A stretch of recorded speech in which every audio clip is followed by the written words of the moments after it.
Gloria al Señor, bendito sea nuestro Dios, hermanos. Quiero meditar con ustedes en la palabra de Dios, en una escritura bien preciosa, hermanos, bien preciosa. Alguna vez, yo sé que todos, no somos exentos. Todos hemos estado en crisis, ¿verdad que sí? Hemos pasado por momentos difíciles, angustiosos, desesperantes, desanimados, desalentados, desesperanzados. Ha habido momentos en nuestras vidas cuando no vemos, hermano, la luz en el túnel, ¿verdad? Se pone totalmente oscuro y, hermanos, hay una tremenda frustración interna. Bueno, David tuvo esa condición varias ocasiones, hermanos. Vaya conmigo al Salmo 40, versículo 1 al 3, por favor. Usted conoce esa escritura, Salmo 40. Y vamos a hablar del proceso de Dios. Ya sabe que el domingo en la noche me gusta ponerme un poquito más lento, ir a la palabra un poquito más profundo, hermanos, y traer aplicaciones mucho más profundas.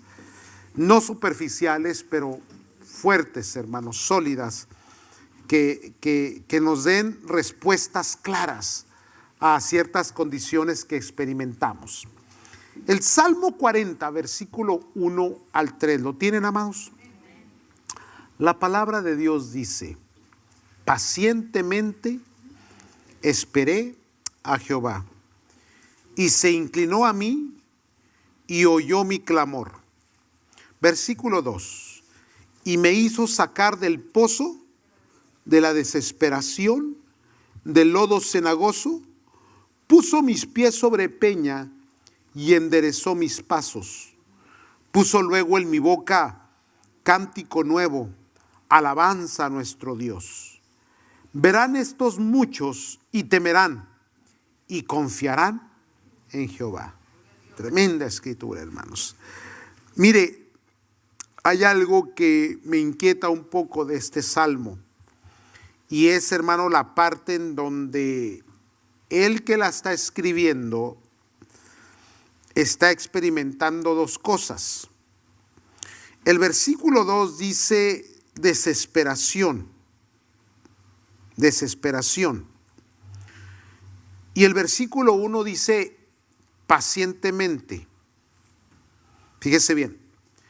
Versículo 1 dice pacientemente, versículo 2 dice desesperación.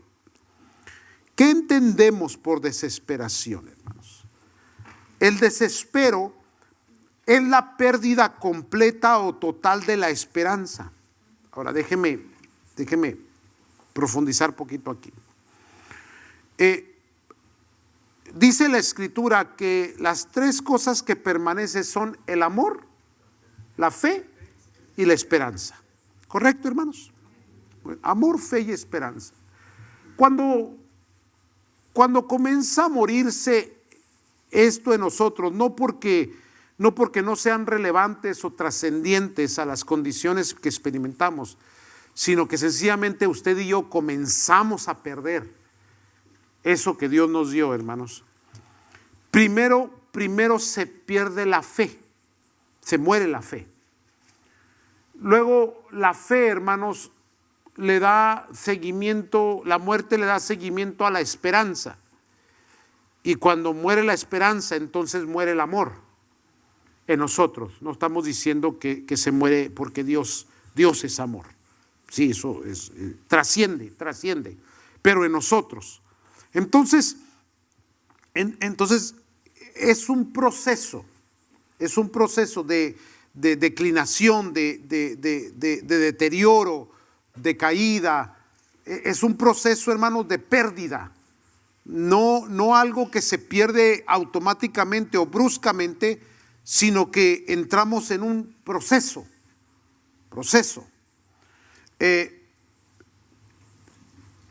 La fe es diferente a la esperanza. Muchos no pueden entender la diferencia. La fe es la convicción de lo que no se ve. La fe es lo que se espera que va a suceder. Entonces se pierde primero la fe porque en el momento se pierde la convicción de la presencia de Dios, o se pierde la convicción del bienestar, o lo que deseas. Pero te queda la esperanza diciendo, bueno, el día de hoy fue malo, perdí esto, pero el día de mañana será mejor. Esa es esperanza de que las cosas van a mejorar pero llega el momento en que de la falta de fe se comienza a perder la esperanza también. Y una vez que se pierde la esperanza y cuando dices ya no hay remedio, entonces es cuando la desesperación toma control de ti. Ahora, me inquieta, vuelvo al versículo, me inquieta porque ¿qué persona desesperada puede esperar pacientemente? ¿Se dan cuenta de esto, hermanos? Porque dice, pacientemente esperé a Jehová y me hizo sacar de la desesperación. Porque desesperación no solamente es la pérdida total de la esperanza, pero desesperación es la alteración del ánimo en extremo. Una alteración que causa cólera, despecho y enojo. Y mi pregunta es, bueno, ¿podía habitar en el corazón del salmista las dos cosas?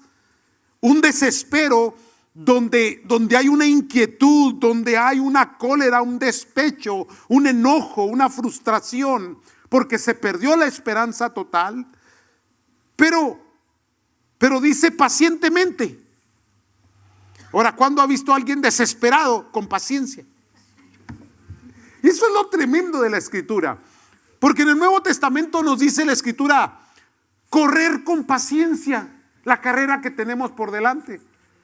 Y cuando yo leo escrituras como esas que son tan contradictorias a nuestra lógica, porque ¿cuándo ha visto a alguien corriendo con paciencia?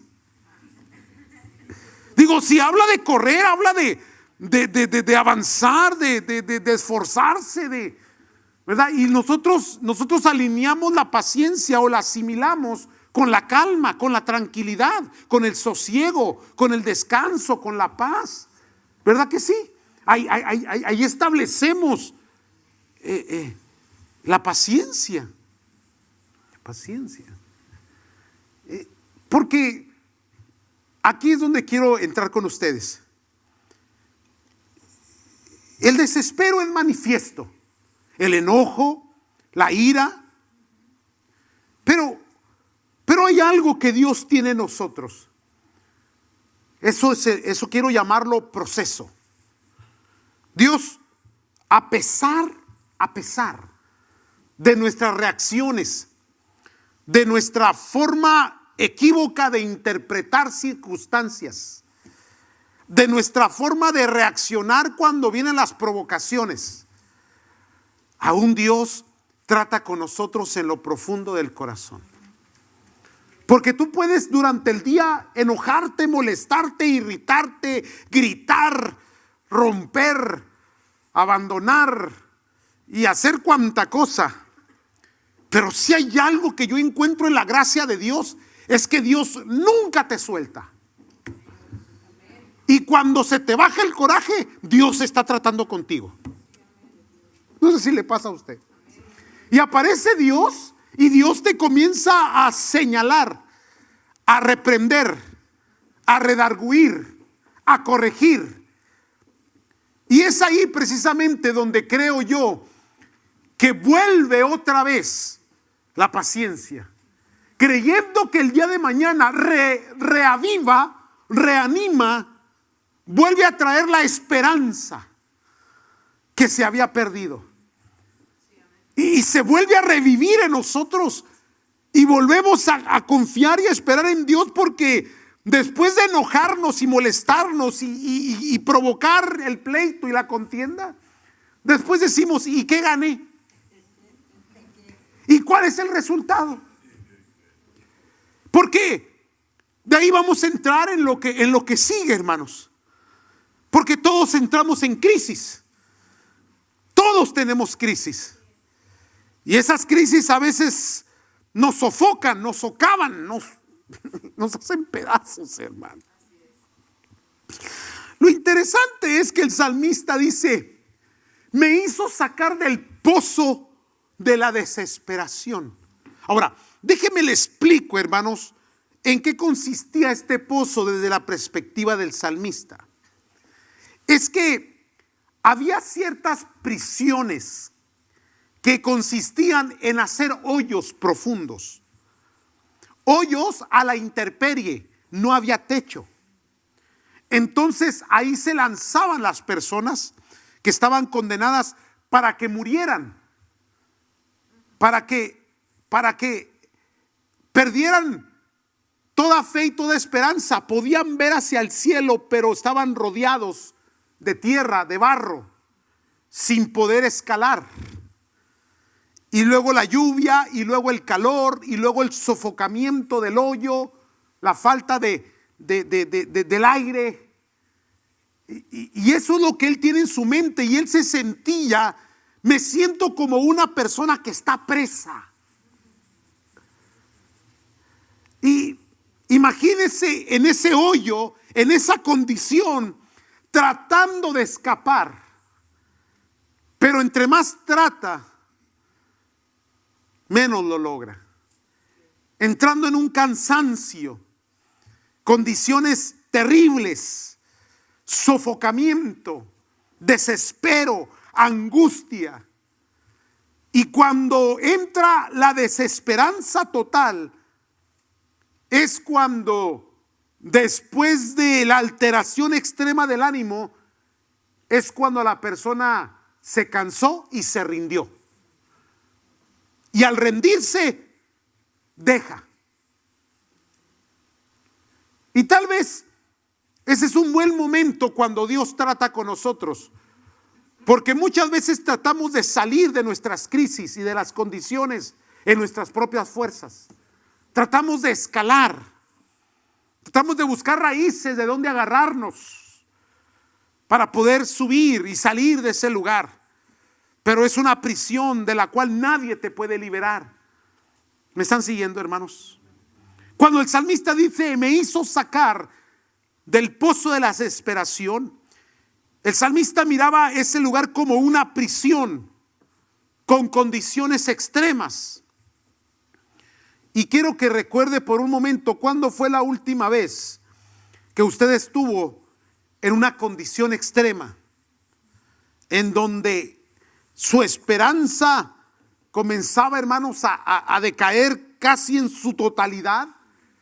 Y cuando dijo, ya no hay remedio, esto se acabó el matrimonio, se acabó el trabajo, se acabó la economía, se acabó la relación con el hijo, con la hija, con papá, con mamá. Se terminó el ministerio, el llamado de Dios. Y entra una tristeza profunda, una angustia, el famoso desespero, la alteración extrema del ánimo, el cansancio que le sigue. Y después llega el momento en que te tiras y te dejas llevar por la depresión, por la tristeza extrema, que es la enfermedad que hoy más golpea a la gente. La depresión. Y se mira ese lugar como una condena, condenados, porque es una prisión por las condiciones. Y en la condenación nos hacemos la pregunta, ¿qué estoy pagando? ¿A quién le debo? Y eso produce en nosotros, hermanos, una confusión terrible, porque uno llega a cuestionar y a preguntar, bueno, sí me porté mal, pero ¿como para tanto? ¿En serio? Y a veces no comprendemos que detrás de toda esa situación está Dios. Porque vuelvo a repetir, es un proceso. Dios tiene una manera muy peculiar, una forma muy tremenda de tratar con cada uno de nosotros y nuestras formas de ser. Algunos definitivamente necesitan estar en ese hoyo, porque son tan arrogantes y tan egoístas que hay que quebrarlos. hay que romperlos. Y la forma muy divina de Dios es humillar. Humillar. La humillación.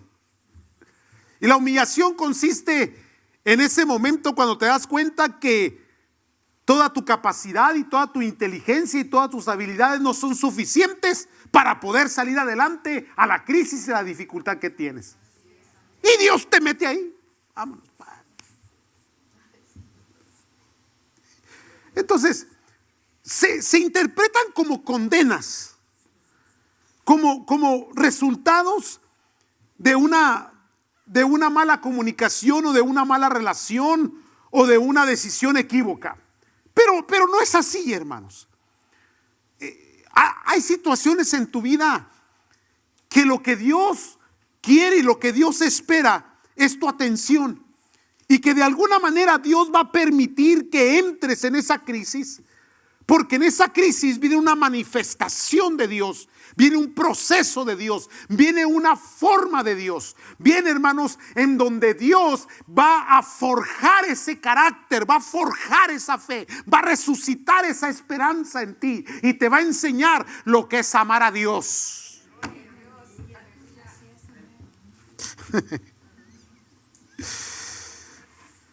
Imagínese hoyo enorme, sin techo, entrando lluvia, humedad. Ahí se arrojaban a los pobres, a los impotentes.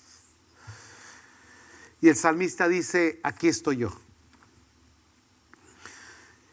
Todas las cosas grandes, escuche lo que le voy a decir, usted está ahí, o por lo menos ahí estuvo.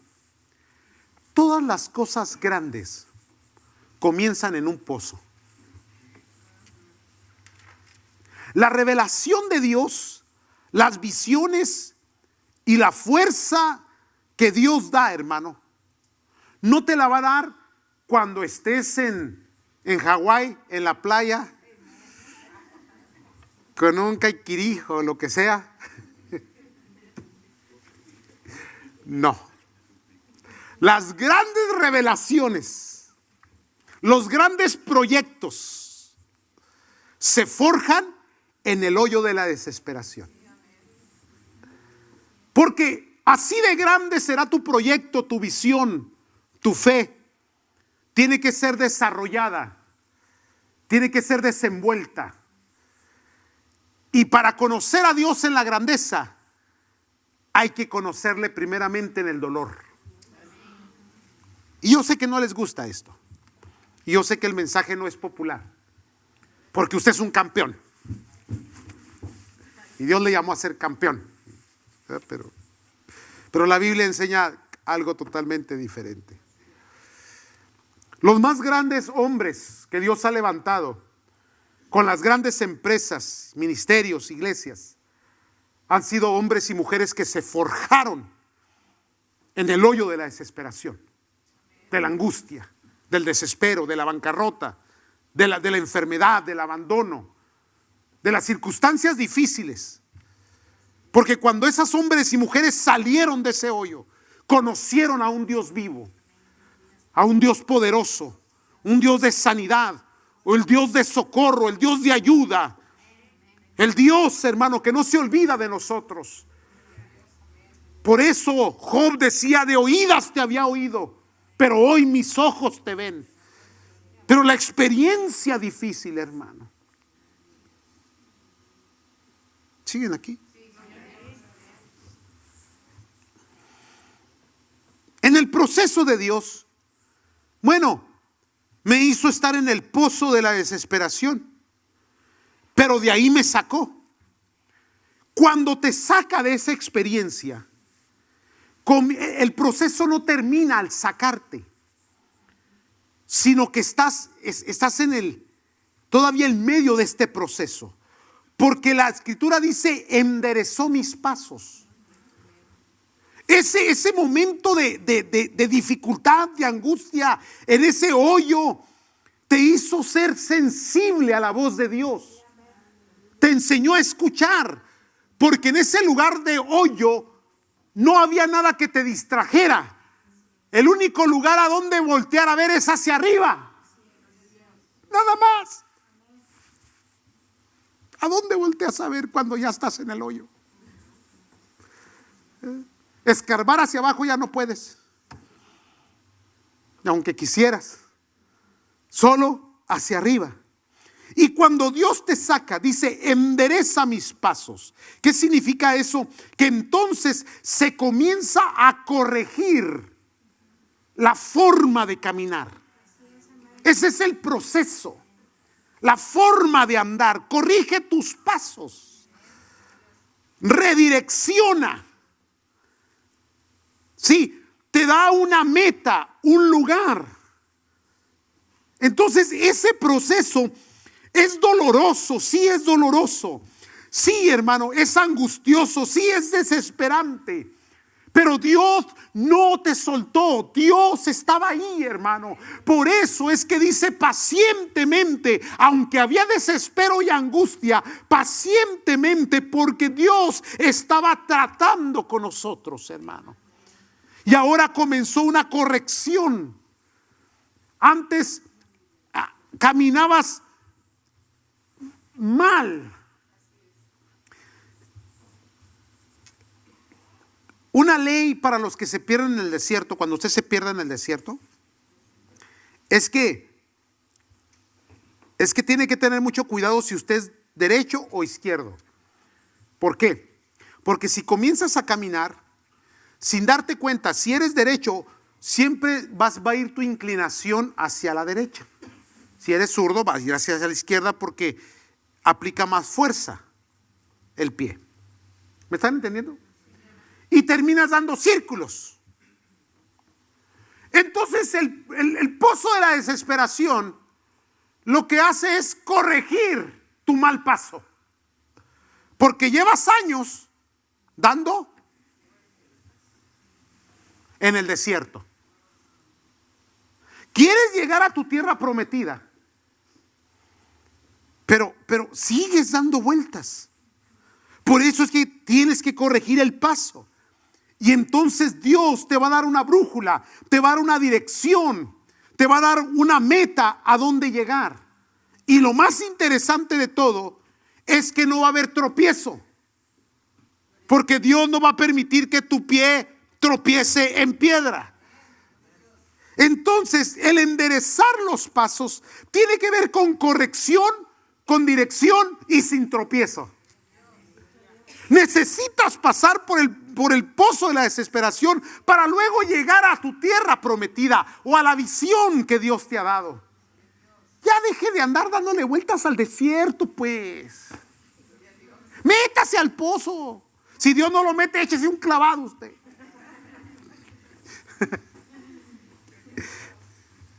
En serio, hermanos. Mire. Yo sé que le va a doler lo que le voy a decir, pero ahí le va. Después de tanto tiempo, después de tanto esfuerzo, después de tanto trabajo, después de tanta inversión, después de todo lo que hiciste, ¿te das cuenta de que estás en el mismo lugar de hace 10 años? Vámonos. No, lo que tú necesitas es un pozo.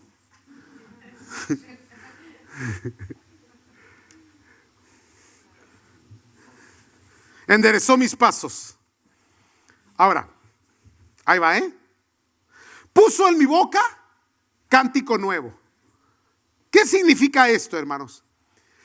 Que ha cambiado mi dolor, mi angustia en alegría, en gozo, en bendición. ¿Qué quiere decir también esto? De una forma, vamos a decirlo así, secular.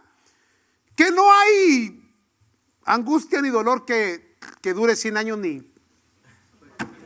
Eso, usted sí se la sabe, hermano. Yo creo que esas aflicciones y esos momentos de la vida donde se vuelven pozos de desesperación, hermanos, son saludables, nos redireccionan. Nos hacen reflexionar, nos hacen saber dónde estamos y qué estamos haciendo. Creo yo, hermanos, que que son una buena escuela de parte de Dios para nuestro carácter, para nuestra profesión, para lo que hacemos, para nuestra vocación, para que no perdamos el tiempo, para que no nos estanquemos, para que no andemos dando círculos, para que no estemos invirtiendo equivocadamente, sino que seamos gente productiva, gente bendecida. Porque ¿dónde se encuentra el gozo? El gozo está en la victoria, el gozo está en la conquista, el gozo está en el bienestar, el gozo está en los resultados, hermano. Entonces fuiste procesado por tiempo difícil de angustia, pero luego puso en tus labios un cántico nuevo, y el que canta es porque está alegre, y el que está alegre es porque alcanzó su victoria. Mi tristeza se convertirá en alegría. Ciertamente hubo desespero, angustia, dolor, pero todo eso Dios lo va a tomar y lo va a convertir, hermanos, en tiempo de victoria, de gozo, de alegría. Te vas a deleitar en el Señor, hermano. Y déjeme decirle algo bien interesante. Aquellos que logran esperar en el Señor y Dios los saca del pozo de la desesperación, hermanos, aprenden a gozarse en el Señor. Hay mucha gente que no entiende el gozo de la salvación, hermanos. No lo alcanzan a comprender. El gozo de la salvación. El gozo de la salvación es ese momento cuando puedes voltear hacia atrás y miras todo lo destructivo que eras, todo lo malo que había en ti, el mal que estaba sobre ti, y ahora que eres libre. Bien dice la Escritura: les pido que no vuelvas a estar en yugo de esclavitud, decía Pablo, porque si ya Cristo los liberó, ¿para qué voltear? ¿Para qué volver a buscar las ataduras y las cadenas? Qué raro, ¿no? Hay gente que sale de una relación nociva y se mete en otra peor.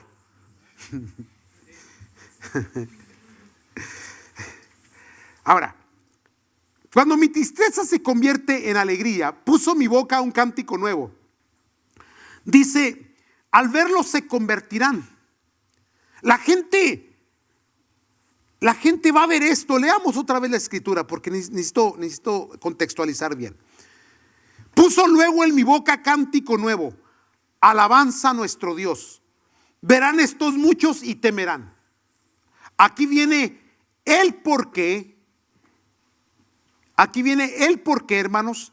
Se convierte esa mala experiencia, la razón de por qué Dios lo permitió o Dios lo hizo, Dios lo formó de esa manera, es para formar en nosotros un testimonio visible de la veracidad, la realidad, la existencia de Dios, hermano.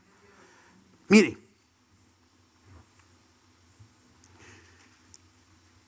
hay personas que tú los puedes cuestionar y decirles: mire, yo soy ateo y no existe Dios. Pero cuando tú le cuestionas a alguien de esa manera y le dices: no existe Dios, y esa persona te responde: para usted no existe Dios, pero si usted hubiera estado en mis zapatos y hubiese conocido mi condición anterior y de dónde Dios me sacó y cómo Dios lo hizo, conocería que hay un Dios en los cielos. ¿Qué le quiero decir con esto? Que es la experiencia personal de la presencia de Dios, hermano. Puedes decirle a una persona que Dios no sana, pero díselo a aquel que estuvo enfermo y ahora está sano. Puede decirle: es que Dios no suple. Pregúntale a aquel que estaba en la miseria, en la pobreza, en la bancarrota, y Dios lo levanta y lo bendice y lo prospera. Y cuestiónale y dile: ¿sabes qué? Dios no existe, para ti no existe, porque la experiencia es el testimonio. Entonces, al verlo, la gente podrán ver que verdaderamente Dios es real, hermano.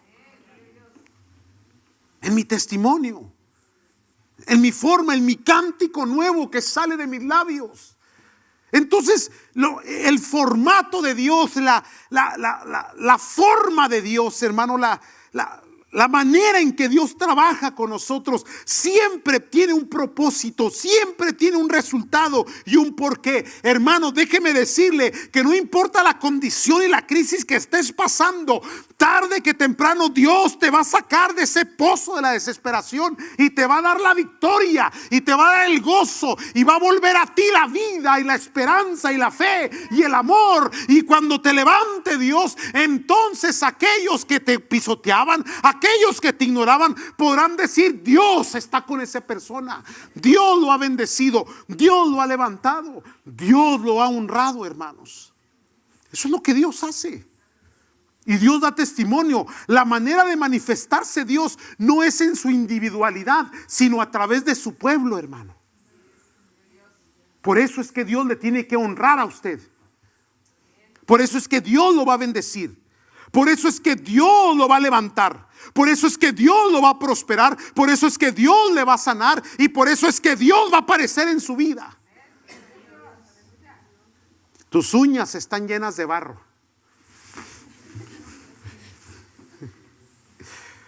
Pero un día Dios va a aparecer, hermano. Y te va a levantar y te va a bendecir. ¿Por qué? Porque siempre surge el porqué. Y todos tenemos el porqué, ¿no? Señor, ¿por qué a mí? ¿Por qué yo? ¿Por qué sucede esto? ¿Por qué sucede el otro? ¿Por qué? Y luego, en medio de todo esto, ¿sabe qué es lo más difícil? El silencio de Dios. A Dios le encanta guardar silencio. Mire, el silencio de Dios consiste en esto. Ahí es donde entra el desespero. Porque cuando yo he estado en crisis, le he querido decir a Dios: Dios, haz algo. O sea, aparece, cambia esto. Ahora, si no vas a aparecer y no vas a cambiar y no vas a hacer milagros, entonces dime que me desechas y ya. Sí, o sea, aquí el inútil soy yo y nomás dímelo, sabes que ya, no me sirves. Pero ese silencio, hermanos. Híjole, hermano. ¿Y ahora qué? ¿No?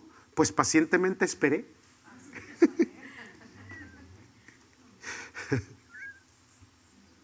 Y luego reaccionaban, ¿no?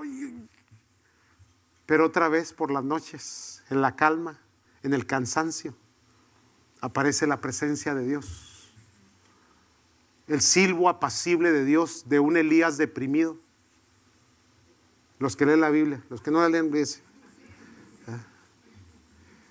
Y luego la voz de Dios a su corazón, a su oído: ponte a hacer lo que te dije que tenías que hacer. Ve y declara rey a fulanito, ve y pon por profeta para que te siga, para que haga tu trabajo. Haz lo que tienes que hacer.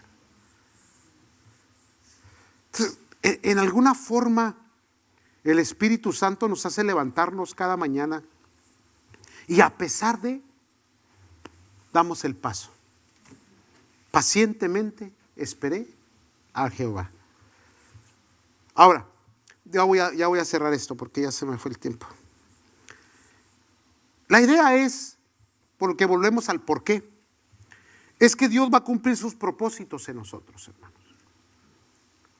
Y Dios nos va a forjar, Dios nos va a formar, porque Dios nos va a usar.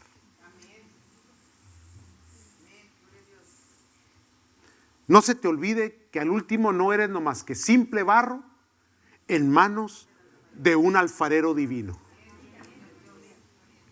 Y ahí está Dios metiendo las manos en ti, en tu corazón, en tu mente, procesándote. Y luego, como el barro, a veces te aguadas. Otras ocasiones te secas tanto que te pones tan duro. ¿Verdad que le dices a Dios no? Y no quieres. Y Dios agarra y te da un chorro de agua y te aguadas totalmente, te es insensible. Llorando por todo. Ay, Señor, ya no me... Procesos.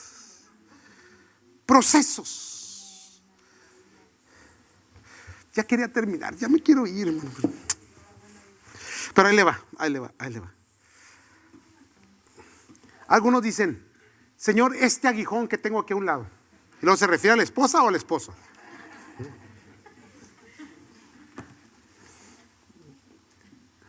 Nunca se ha puesto a pensar cómo es que a veces Dios nos deja a un lado gente difícil. No me refiero a su esposo o su esposa. Me refiero a los hijos, a los padres, a los vecinos, al compañero de trabajo, al hermano en Cristo en la fe, que a veces se porta de una manera no muy cristiana.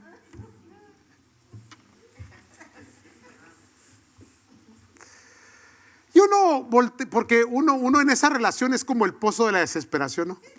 Voltea uno hacia arriba y dice, Señor, ¿te la llevas o te la mando? Desesperos, angustias, dificultades.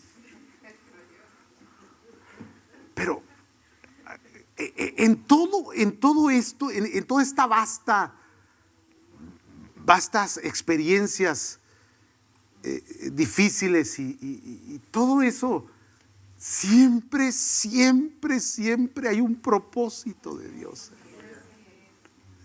Siempre hay una razón de Dios. Inexplicable en el momento, no hay una definición, no hay una manera de entenderle, y a veces no encontramos ni la lógica. Pero déjeme decirle que al paso de los años, volteas hacia atrás y dices, ahora lo entiendo. Pero para eso tienes que dejar que pasen los años. Pacientemente esperé a Jehová. Se inclinó a mí. Muy pacientemente Dios, apúrate, Señor.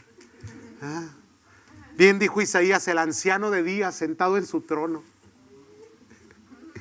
Y como decía mi abuelito, ¿qué tienes? Que no eres Dios. Que no eres Dios. Y luego vamos a lo que la Escritura dice, para Dios un día son como 1000 años. Y 1000 años como un día. Entonces, pero todo tiene un porqué de Dios. Entonces, cuando estés en ese tiempo, en ese momento, en ese lugar, en esa angustia, en ese desespero, cuando sientas que tu esperanza se está agonizando, ahí en ese momento de reflexión, voltea hacia arriba y pon tu confianza en el Señor. Ve a las rodillas y dile a Dios, ayúdame, Señor. Ayúdame. Si no lo vas a cambiar o no vas a aparecer, pues entonces dame la fuerza para pasar por este valle de sombra y de muerte. Y vamos a echarle ganas. Tú y yo juntos. Tú ahí sentadito, yo le echo ganas. Ay, Dios mío, hay tantas cosas que quisiera ver, pero ya. Cuando Dios cumpla sus propósitos en usted y vea hasta dónde has llegado, hasta dónde Dios te ha llevado, entonces tú dirás, wow, ahora entiendo por qué aquella circunstancia, por qué aquella situación. Entonces, ahorita si estás ahí, no cuestiones. Bájele 2 rayitas, ¿sí? Aunque grites, nada te va a escuchar. Dios no está sordo, ya te oyó. Sí. Y si le dices al esposo o a la esposa, ni caso te va a hacer. ¿No? Y si te victimizas con la gente, te van a ignorar. Así que, mejor pacientemente espera en el Señor. ¿Les cayó el 20 hoy? Vamos a orar, les invito a orar, vénganse.